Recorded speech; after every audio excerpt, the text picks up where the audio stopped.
Welcome to LifeBlood. This is George G, and the time is right. Welcome to today's guest, strong and powerful Santiago Burridge. Santi, are you ready to do this? I am. Nice to meet you, George. Nice to meet you. Let's go. Santi is the co-founder and CEO of Lumiant. They are a behavioral finance and client experience platform that's uncoupled from financial products and benchmarks and anchored in what clients truly value and measured against their overall well-being. Santi, tell us a little bit about your personal life, some more about your work, why you do what you do. Oh, well, okay. Son of a Spaniard and an Englishman who moved to Australia. I moved to Sydney in 2000, just after I joined the profession, actually, as an advisor in 1998.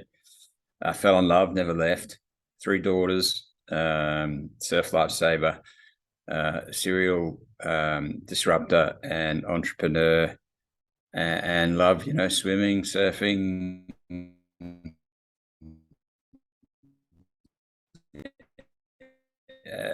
skiing, anything that gets me outdoors and having fun. Nice. I love it. So you started as a financial advisor at when? 1998. I was an advisor. I was an advisor for 16 years.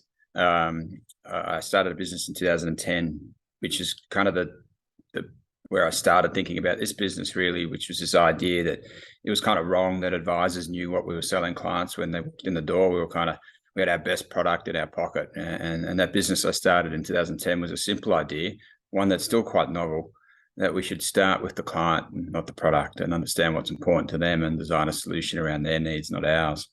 And so I started that business then, and then sold that recently, and in 2020 started Lumiant. Nice. So the motivation was it shouldn't be my interaction with this prospective client customer should not be based on the product that I'm interested in selling them. It should be the opposite. It should be let's figure out what it is that they're interested in or they need. And if a product is the solution, well, then we can move ahead with that. But if it's not, then I don't need to try and sell them this thing. Yeah, I mean, that's a really good start. That the second part to that is the industry has been trained, and I'm very careful with my words here. The industry has been trained to sell. We have our best account managed funds, SMA, whatever it may be, in our pocket. We get to know our clients, we understand what's important to them, we empathize with them, and then we sell them what they were going to be sold, pretty much regardless of what they said. And I use the word industry, right? Because an industry does that. It sells. A profession serves. It listens. It understands what's important to clients and designs a solution to meet their needs. And so we started with this simple idea that we should understand our clients' values, what's important to them, their ethical views, be it environmental or not. It might be that I want to own guns and weapons. Cool. If that's what rocks your boat, we'll design something that meets your needs. But more often than not, it wasn't. It was people wanted to design their portfolios to their views, social governance. We wanted to take into account their taxation. God help us, make sure we manage their after-tax return, and design something that aligned to what was important to them, not our needs. And most advisors haven't done that because that's really hard to do, right? How do I manage, potentially hundreds of discrete portfolios one by one? And we realized, geez, what was it, 14 years ago? It was technology that had to drive the experience, not people. And, that was the birthplace of, us just, we offended ourselves, let's be honest. And if every advisor in the world sort of took that perspective, started with the client, not the product, and I think we'd have a very different profession. I feel like that's probably what most advisors want. How has it been received? Yeah, well, there's a huge inertia. So I'm obviously Australian. We are, until 3 or 4 years ago, had 90% controlled by banks who saw advisors as salespeople, and they used them as salespeople. They conflicted them. They made sure that the clients got what they were going to get, and that's changed rapidly over the last 3 or 4 years in Australia, which is really exciting. And so what you're seeing is really the birth of entrepreneurialism. You're seeing advisors now start to challenge their business models and go, what's the best thing I can possibly do? And that, that has created a really exciting environment where we're all starting to go, well, clearly technology's got to drive my solution. It cannot be people, pen, notepad dependent. It has to be process driven. It has to be systemizable. It's got to be repeatable, but I have to start with a client. And I've taken the view for some time that everything that's ever been 3 months of the customer journey, we have these cool tools that we show clients, really wow, we wow them with these amazing things, right? And they say, yeah, we got to work with you because there's a beautiful graph or a beautiful score or whatever it may be. And then we give them a login to see how they're going to something we have no control over. Like, it's quite insanely nuts. However we convinced ourselves that was a proposition. What we're seeing is that rapidly change as people understand, or advisors understand, that technology can actually drive a solution to that, capture that extraordinary human engagement, that connection we create with our clients at that first meeting. That is extraordinary, right? I think about the advice profession as the number one profession in the world. It's not, depending on what stats you look at, it's something like 15 or 20, right? It should be number one. It definitely should be number one because we know our clients better than anyone else, and we know them better than our doctors. So we just got to play to that strength. We got to bring that to life, that extraordinary human connection that we create with our clients, and anchor our journey in their needs, not ours. Makes sense. And certainly I've had the experience that you're talking about many, many, many times, and had the frustration of needing to just cram some kind of a solution, which isn't necessarily bad for a client, but maybe it's not optimal. So to be able to remedy that, I think is really exciting. So you realize we're going to need technology, we're going to need systems, processes, a way to make this repeatable. Otherwise, people aren't going to use it. So here we are now today. The thing's been out there. You've been kicking it around, making changes, tweaking it. How does it actually work? Yeah, I'm guilty as charged too, George. So I'm going to fall on my sword there too. So we're both, guilty of having to do that, really, because we didn't know a better way. Sort of halfway through that last business's journey, I realized I fixed the wrong problem, right? So the idea was we wanted to be able to mass customize investments, to take into account the client's needs, not ours. What I started to realize is that the real value advice is advice. It's nothing to do with investments. And we wanted to work out how we could mass personalize advice. So how could I treat potentially thousands of clients individually about what's important to them in their life, but deliver it by technology? So that was the start of Lumiant. It kind of itched in my head for years until the GFC, which crisis am I thinking about? COVID, 2020. And I approached my chairman and said, you know what, I'm out. Right? This is just eating at me. I got to do this. And it was a really simple idea, that how do we hero advice, not product? And how do we bring all that to life? So we started with, a sort of human-centered design approach and trying to understand what the world's best customer experience would look like. And that was 6 months and $1 million, rightly or wrongly, to try and understand that experience. We tested in the market. I think, again, I come back to that point that everything was built that I'd seen for the first 3 months of the customer relationship. We wanted to build it for the 30 years of the client's relationship. And I'll use another word there very carefully. We all talk about the households we care for. I've got 300 households I care for. Reality, in those 300 households, there's probably 1,000 clients. And we're only speaking to 300 of them, maybe at best. There's another 700 there who want to have a conversation that's very different from the current one. They want to be talking about life. They want to be talking about their values. They want to be talking about their goals. They want to be talking about their best life looks like. And that's where we started to realize that there is I call it the greatest opportunity of a lifetime, that there is an entire niche of people who have been intentionally disengaged by a numbers industry, sold to numbers people, and predominantly it's been females. The stats are quite extraordinary. We've all probably read them. 70% of females are going to fire their advisor spouse on their death. 50% of women feel completely disengaged from the advice industry. 36% believe they're patronized by their advisor. I mean, that stat is awful. And it gets worse. 16 to 20% of the industry is females. And 51% are in accounting. Now, Blind Freddy, I don't know if that's a global state word or an Australian phrase, but Blind Freddy, any idiot could tell you if there's 16% in an industry and there's 51% of females are in accounting, there's something going on, and it's very subtle. But an industry, again, sells and a profession serves. So when I go see my accountant, they don't know what they're selling me. They're going to listen to me and understand what I've got to fix, and they'll fix my problem, come back with me with a solution. And I go, yeah, okay, I'll pay for that. Same when I go to a lawyer. When I go to see my advisor, that's actually not what's occurring. I'm getting someone who's highly empathetic, but I'm getting sold something that I was probably going to be sold regardless of what I said. And that's not attracting women to our profession, not attracting diverse talent to our profession. So in building Lumiant, we kind of started with a pretty ball the ocean idea, which was, how could we fix this? How could we create a piece of technology that was a destination, that would create a destination place for the young, diverse female talent, attract more to our profession, and then engage that disengaged parties? And I want to be a bit careful here. If I think about the couple that walk into an advice business, be it a husband and wife or a husband, wife, there tends to be one financial spouse, but in reality, both of them are non-financial spouses. The reason why they're walking in to see the advisor is because they don't know the answer and they want help.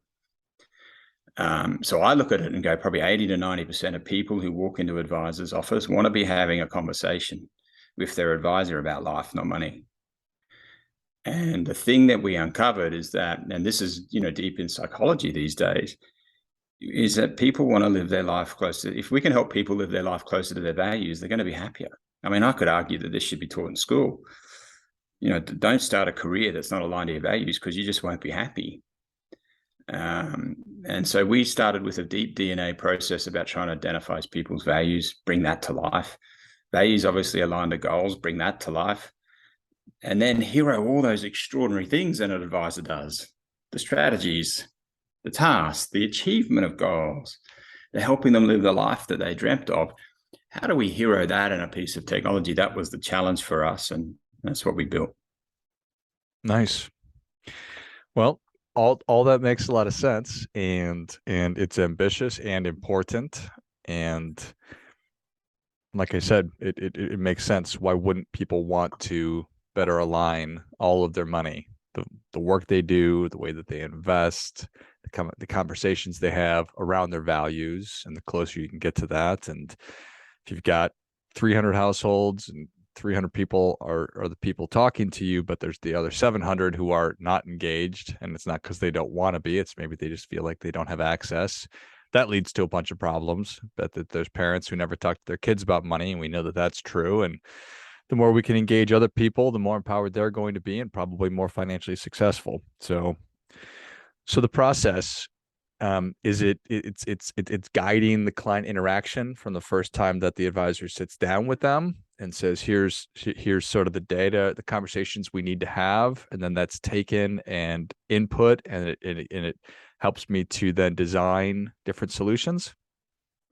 Yeah, so we reimagined everything from risk profiling to fact finding. So in our platform, an advisor can create their own fact find, whatever it is. Traditional fact finding is, what do you have? We disagree. It's how you feel. And we want both parties to that financial relationship go through that process without the advisor present.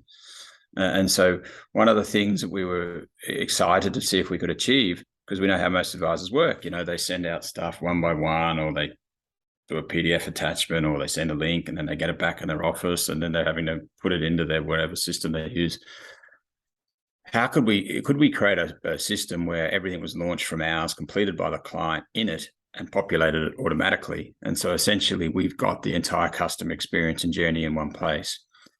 So anything that we built that with the advisor or using our processes, it's launched to the client. We start with their life's priorities, and we help them identify their values. That's a tremendous amount of fun, helping people identify what drives them in life, and then puts their family values together. If you want to see the value of extraordinary advice, watch a couple have a discussion about what's most important to them in their lives.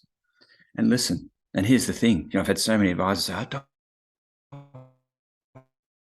want to, be involved in that conversation. I don't know how to answer it. You don't need to. Just listen. Standard financial plan in the US, one of them being retirement.